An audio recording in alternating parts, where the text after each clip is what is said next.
Tenemos ahora una entrevista interesante, hace tiempo que queremos hacerla, con eh, una persona que se dedicó a estudiar un tema en particular que a nosotros hoy nos interesa, entre otros. Rocco Carbone estudió, él dice que gracias al macrismo, eh, cómo opera la mafia, y una mafia en particular, que ahora vamos a charlar con él, creo que ya está conectado. Rocco Carbone, ¿nos escuchás? Buen día, ¿cómo andan? Buen día, acá Gervasio Muñoz y Silvano Pascuso, te saludamos, gracias por este tiempo. Eh, Queríamos charlar con vos en dos sentidos. Hoy es un día bastante particular para la Argentina, bastante particular de algo que se repite históricamente en la Argentina, que es gobiernos neoliberales completamente arrodillados ante Estados Unidos para sostener su plan económico que después explota y nos lleva a todo puestos. Algo bastante parecido a lo que sucedió con el macrismo. Lo que pasa es que el macrismo tomó una deuda enorme, que es un poco el origen de todos estos males que estamos viviendo hoy. Rocco, en principio y en este día particular, más allá de algunos temas que queríamos charlar con vos sobre fascismo y la mafia, primero una reflexión sobre lo que está sucediendo en la Argentina en estos tiempos. ¿Qué nos puedes decir al respecto? Eh, ¿qué se puede decir al respecto? Los escuchaba antes que ustedes decían no se puede estar desinformado. Ujú. Yo creo que estamos desinformados permanentemente. Sí, totalmente. En serio, ¿eh? No Es lo verdad, tomen es como, verdad, es verdad. no lo tomen como una chicana ni lo tomen No, lo como... estábamos diciendo como ironía, precisamente. Bueno, es que justamente está muy bien decirlo como ironía, porque por ejemplo en la Argentina hay una mediaticidad monopólica. Ujú. Ustedes no forman parte de la mediaticidad monopólica porque si no, no estaríamos acá. Y, Totalmente. por ejemplo, esa mediaticidad monopólica está reforzada por un aparato que llamamos redes sociales, que llamamos banalmente redes sociales, que funcionan sobre la base de un algoritmo. Las redes sociales son propiedades de mil millonarios que refuerzan esa mediaticidad monopólica. Y ese sistema informativo desinforma permanentemente. Y ese sistema informativo trabaja para el poder de gobierno, que es un poder muy peculiar. Estaba repasando hoy a la mañana temprano un texto de 1935. A mí me gusta, digamos, el anacronismo. Me gusta el anacronismo sobre todo porque si somos capaces de recurrir a la historia, a nuestra historia, a la historia de lucha y resistencia argentina y latinoamericana y a la historia de lucha y resistencia universal del campo de la emancipación o de los campos nacionales y populares, ahí descubrimos un montón de cosas que efectivamente nos explican que no estamos frente a novedades, sino que estamos frente a expresividades de poderes más o menos homólogos. Estaba repasando un texto de un tipo búlgaro, de un marxista búlgaro del 35, que se llama El fascismo de la clase obrera. Escuchen qué dice, me parece que la frase, la oración la escribió hace un par de días, que el fascismo es básicamente un aparato del capitalismo que expresa una de las formas particulares del capitalismo, que es el capitalismo financiero. Uno de los aparatos más importantes del capitalismo financiero del siglo XXI, ¿cuál es? Sino el Fondo Monetario Internacional. Bueno, Milei, de nuevo, está peregrinando al Fondo Monetario Internacional, no para solicitar una deuda de la Argentina. Eso me parece que hay que subrayarlo enfáticamente, ¿eh? La deuda que solicitó Macri, que solicitó Milei, que va a solicitar de nuevo Milei, no la solicita la Argentina, la Ujú. solicita la clase de la gran propiedad argentina. Y esa deuda, o de esa deuda, condenan a las clases trabajadoras a pagarlas. Entonces, por ejemplo, de eso tendremos que tener conciencia, porque ustedes son trabajadores, yo soy un trabajador, y estoy seguro que los oyentes y las oyentas que nos escuchan en este momento también son trabajadores y trabajadoras. Entonces me parece que deberíamos tener conciencia de quiénes son ellos, que cuando solicitan una deuda, un préstamo, lo solicita una clase social, la clase de la gran propiedad. Propiedad que hoy clase de la gran propiedad, que hoy es global y local al mismo tiempo, que está vinculada con una expresividad del capitalismo, que es el capitalismo tecnofinanciero, que efectivamente ese capitalismo tecnofinanciero afecta la producción nacional vinculada con el aparato productivo, con la clase trabajadora, que afecta también la burguesía comercial, la burguesía industrial local, no digo nacional a propósito, y que efectivamente emite deuda, solicita deuda para que se beneficie una clase muy chiquitita, la clase organizada alrededor de la gran propiedad, y afecta las clases trabajadoras y la existencia diaria de las clases trabajadoras. Eso es lo que veo en la Argentina de este momento. Un panorama difícil, Un panorama de la lucha de clases. un panorama de la lucha de clases donde vamos perdiendo 10-0, ¿no? 10-1. Y habría que preguntarle a la CGT cuánto va el partido. Y esto que vos decís de una nueva burguesía, si podemos llamarla así, tecnofinanciera, se mostró muy bien también en la asunción de Trump, en donde en primera línea estaban los dueños de Google, bueno, todos esos sectores que hoy son el gran poder económico, como vos decías, Rocco, en detrimento de burguesías locales, que además Argentina tiene este problema hace mucho tiempo, vos lo decías, eh, o lo sugerías en realidad, y es que no cuenta con una burguesía que tenga un mínimo de interés por su patria, ¿no? Por eso vos decías que no decías nacional a propósito, sino local, porque es nada más que una descripción geográfica la que ellos sienten, en términos de que sus intereses están más relacionados con la fuga que con el interés del desarrollo nacional, ¿no? Sí, exacto. Mira, les hago un ejemplo para que lo veamos, podamos verlo inmediatamente, ¿no?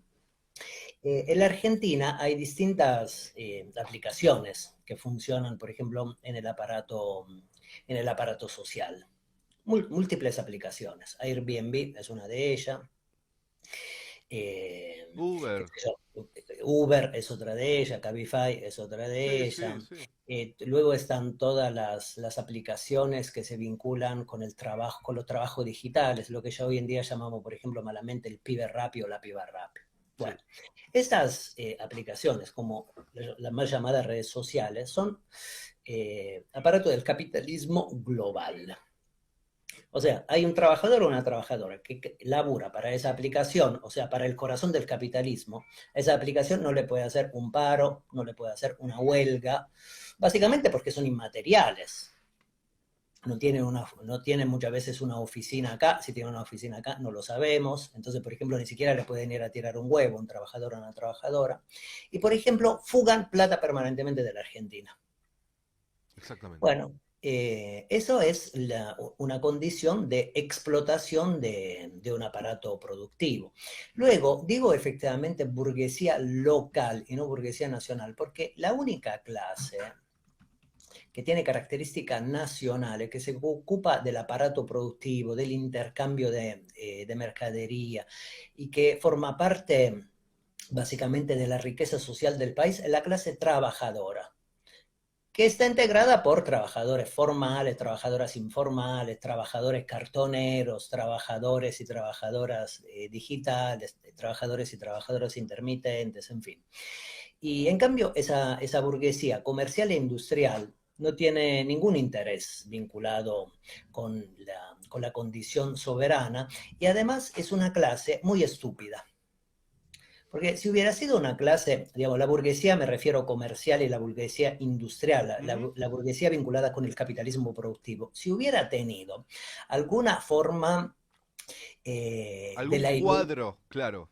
sí, de la iluminación intelectual, no hubieran bancado a este experimento teratológico, porque este experimento teratológico que desde hace año y medio gobierna el país, casi 2 años, en realidad labura, es un instrumento que trabaja de la mejor manera servicial para los monopolios corporativos globales absolutistas totalitarios. Yo soy un trabajador de un aparato de ciencia y el trabajador o la trabajadora del aparato de ciencia hace fichas de investigación. Le voy a mostrar una ficha de investigación que hice hace poco. La voy a leer. Miren, ustedes habrán visto que, por ejemplo, el presidente Trump de Estados Unidos fue al viejo corazón del imperialismo, ¿no?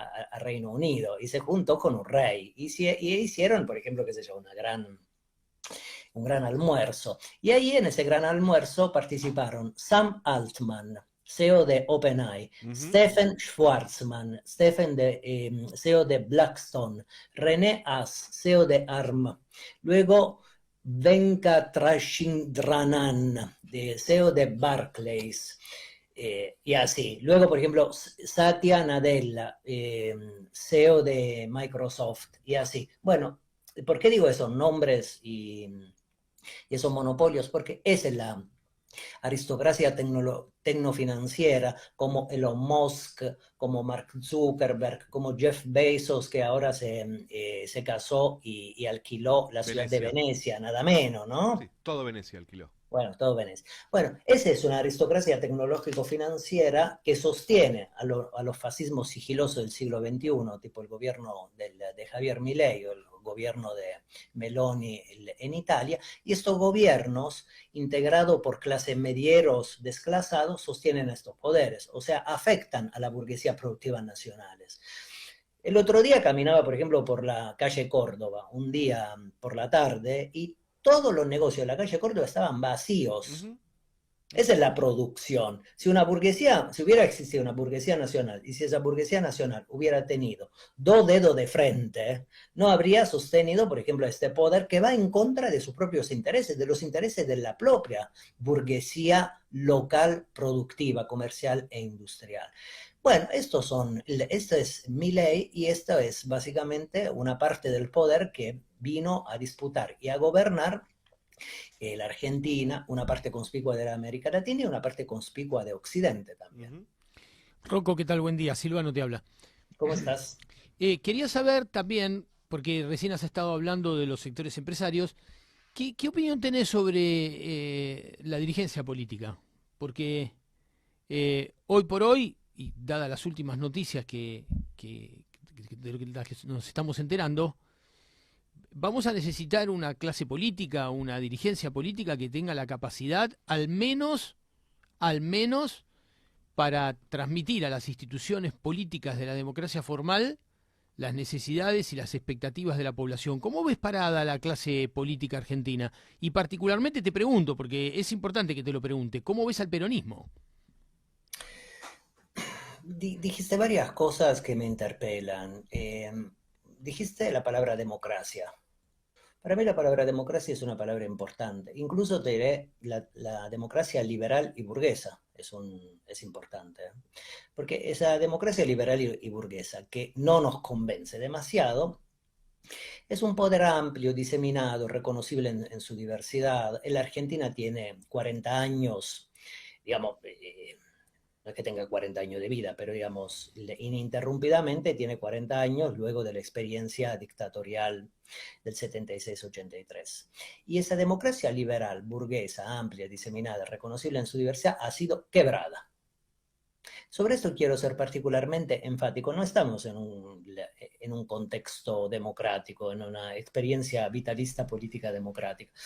Básicamente porque una parte conspicua del Poder Judicial en la Argentina, que sirve a la clase de la gran propiedad, ha metido presa al cuadro político de la oposición más relevante del siglo XXI, Cristina Fernández de Kirchner. Entonces, por ejemplo, y no ha convencido a una parte conspicua de la ciudadanía que fuera una chorra. Entonces, digamos, al meterla presa de manera impertinente y al no haber podido convencer a una parte conspicua de la sociedad argentina, no podemos hablar de democracia. Luego, una parte conspicua del Poder Judicial sirve a los intereses de una clase minoritaria, la clase de la gran propiedad, no sirve a los intereses de la sociedad argentina. Hay una mediaticidad monopólica que construye un sentido común permanente. Los derechos de la minoría prácticamente están denegados. Bueno, si todo esto que digo rápidamente más o menos se acepta, deberíamos concluir que no estamos frente a un contexto democrático o contenidos en un contexto democrático, por más que estemos yendo a votar y a poner una papeleta en una urna. Primer elemento. Luego, repetime por favor. No, y te preguntaba sobre el peronismo en particular. Sí, sí, sobre la clase política. Bueno, es un momento muy difícil de la vida política. Cuando la política se achata, todo se achata. La lengua, las formas culturales, los modos intelectivos, las formas militantes y la representación política también. Escuchamos muy a menudo en la Argentina la oración que hay una crisis de representación. Ustedes habrán escuchado muchas veces esa oración, que hay una crisis de representación. Cristina dijo hay que volver a representar. ¿Cómo? Cristina Fernández de Kirchner dijo que hay que volver a representar. Bueno, a mí me parece que no hay tal cosa, que no hay una crisis de representación. ¿Qué crees? Porque miren, sí, lo voy a decir así. Un ministro, lo digo así a propósito, irónicamente un poco, pero a propósito, un ministro de la alianza, de esta alianza libertariana, tiene 4 apellidos y además se ocupa de la represión: Burrich, Luro, Pueyrredón, Cantilo. O sea, clases. Estoy poniendo la lupa sobre un ministro, pero eso indica la pertenencia a una clase que viene desde la colonia. Bueno, esa representación, la clase de la gran propiedad, está muy bien representada. Quien está en crisis es la clase trabajadora, que está malamente representada. ¿Por qué? ¿Por qué? ¿Por qué crees porque que llegamos a ese lugar? Un político de la clase trabajadora lo encontrás en el conflicto social, en el conflicto político, en el conflicto gremial, en la lucha de clases desplegada por un pueblo y por una clase social. A mí me gustaría ver a los políticos de la clase, a los políticos que representan a la clase trabajadora en el conflicto, no solo en el set de televisión, en la radio, en la red social, o por ejemplo, qué sé yo, en algún medio de prestigio. Eso, indudablemente, en el mundo que habitamos es fundamental, es necesario, digamos, comunicar. Rocco, pero lo digo para debatir, sin embargo, luego de la experiencia 2001, Néstor hace una transformación y decide representar a los sectores que se habían expresado en el 2001 como consecuencia, por supuesto, de décadas, ¿no? Néstor no era hasta el 2001 un dirigente del conflicto social, un dirigente, etc. Sin embargo, asume una posición en el orden de lo que sucedía históricamente en Latinoamérica, pudiendo haber asumido otra, por supuesto. Con valor toma las decisiones. Cristina, como vos decías, una de las mayores dirigentes que seguramente quedarán en la historia de la Argentina, que hace historia permanentemente, además, por ejemplo, ahora con la prisión, ¿no?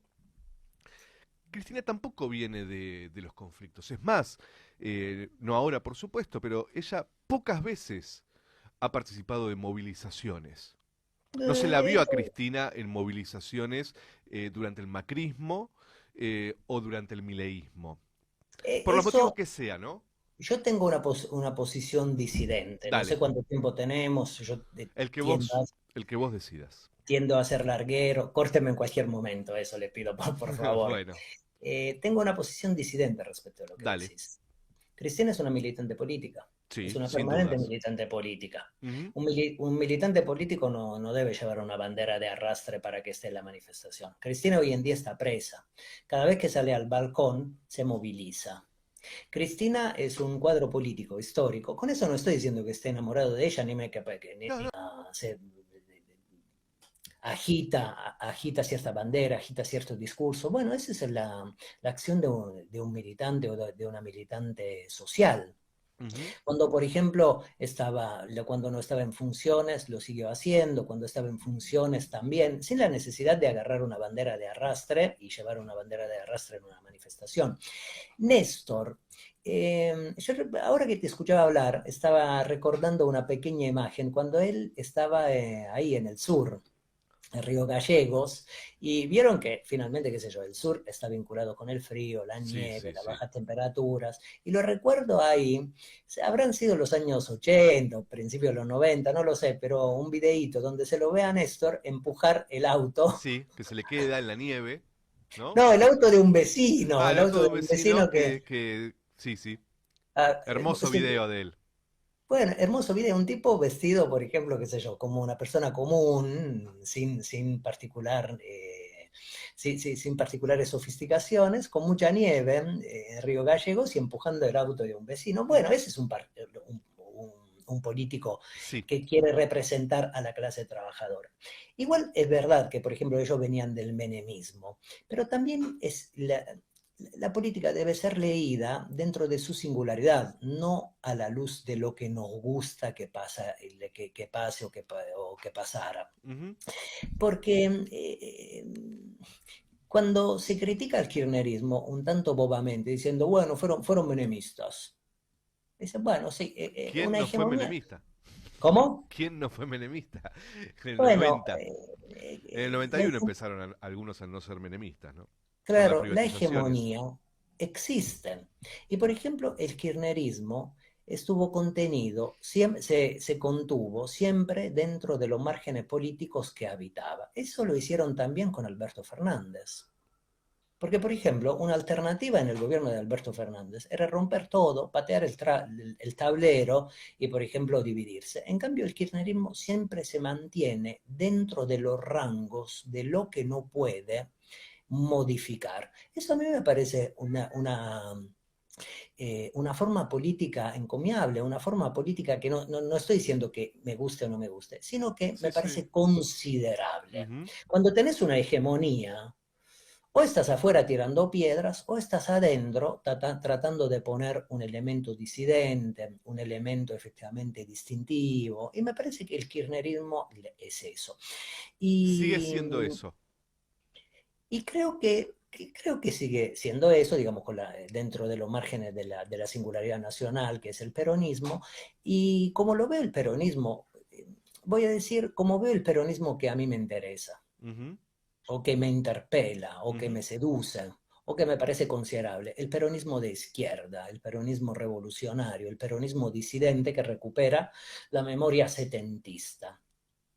Veo que es un peronismo en estado de lucha, con una interna difícil, y esa interna me parece bien. Es muy interesante esto y además Me es parece bien fundamental esa decirlo. interna, ¿eh? No me Ujú. parece, no me parece Que hay que problemática. anularla, ¿no? No, para nada, porque por ejemplo, la disputa por el poder se da en el palacio y al mismo tiempo se da en la calle, y al mismo tiempo se da en la vereda, y al mismo tiempo se da en el parlamento, y al mismo tiempo se da en contra de los otros, que no son como uno de los antagonistas, y al mismo tiempo se da con los compañeros y las compañeras de ruta. Esa interna habla de un vitalismo, no habla efectivamente de un problema. El Ujú. tema que hacemos nosotros con esa interna. Si, por ejemplo, tomamos posición en esa interna, poniéndonos en un lugar en contra de otro o en otro lugar en contra del primero, ese es un problema. Para mí, digamos, porque nuestro campo es un campo fraccionalista, es un campo que tiene matices, siempre lo tuvo, forma parte de nuestra historia. Me parece que nosotros y nosotras lo que podríamos hacer, que deberíamos hacer para mí, pero que podríamos hacer, es mantenernos fiel al campo de la emancipación, contenido dentro del campo de la emancipación. No tomar posición por uno en contra de otra o por otra en contra de uno.